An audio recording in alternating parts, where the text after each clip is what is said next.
Welcome. If you've ever used Chrome's desktop site mode on your phone to view a website as if you were on a computer, you might have noticed Chrome remembers your preference for certain sites.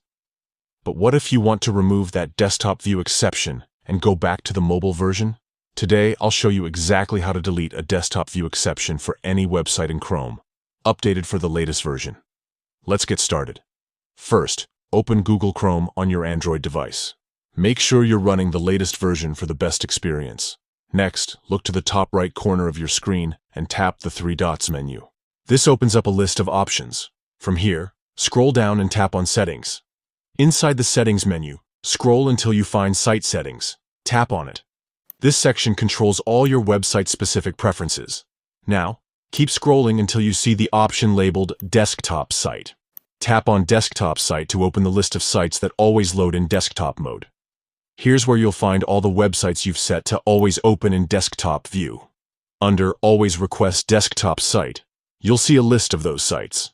Find the website you want to remove from this list. Tap on the site you want to change. A new menu will pop up, giving you the option to remove. Tap Remove, and just like that, Chrome will forget your desktop view preference for that site. The next time you visit, Chrome will load the mobile version by default, just like it did before you set the exception. This is a quick and easy way to manage your browsing preferences, especially if you accidentally set a site to always open in desktop mode, or if you simply change your mind later on. If you found this guide helpful, don't forget to like and subscribe for more up-to-date Chrome tips and tricks.